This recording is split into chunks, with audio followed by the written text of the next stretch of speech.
in relation to the number of top earners that are represented by the same agent, just to note for the record that the correspondence indicates that 3 of the top 10 earners are represented by the same agent, NK Management, which would appear to be a very successful rate on behalf of an agency to be delivering 30% of the high earners. You see, the fundamental issues that arise here is that RTE, even in comparison to other semi-state bodies, is unique in that every household in the country is obliged essentially to pay a charge for the running of that company, and that company is also then charged with revealing information that is clearly in the public interest. So it is clearly in the public interest when a semi-state body has to make a voluntary contribution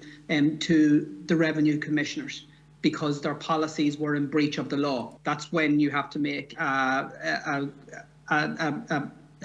contribution and a payment to revenue. The difficulty is that the very people who would normally be exposing this and investigating this work for the company involved, and therefore there is an impetus and an obligation, in my view, on RTE to be more upfront than any other body in terms of disclosing the exact nature. Now, the question that we put was, how much have they already paid to revenue? So that doesn't impede on ongoing discussions that they're having with either revenue or with the Department of Social Protection. It's actually to outline how much has already been expended. And as Deputy Munster has already said, it took quite an amount of different questions, and it was yourself, Cahirlock, that eventually put the wording in such a way that they had to respond that this payment had actually been made.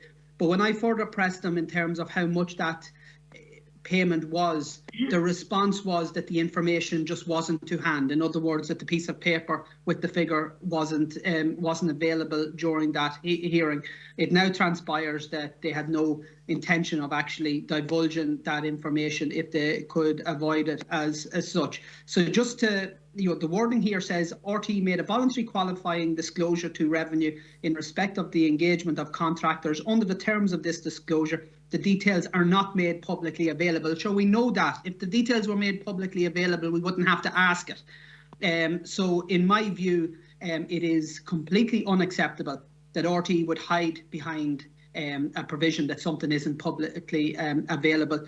I agree with Deputy Munster's correspondence to revenue to ask the general position, but anybody who knows this matter knows that if somebody makes a payment to revenue, revenue won't publish it, but they will not object to somebody else in publishing it themselves. That's the course of these matters. So I would say, in order to maintain its integrity and its reputation and its ability to investigate and challenge others, that RTE have an obligation to publish this information as a matter of urgency and without any undue delay. And I would suggest that our correspondence to them in the strongest possible terms outline why this figure hasn't been outlined as of yet, and to ask for a time frame as to when it will be disclosed.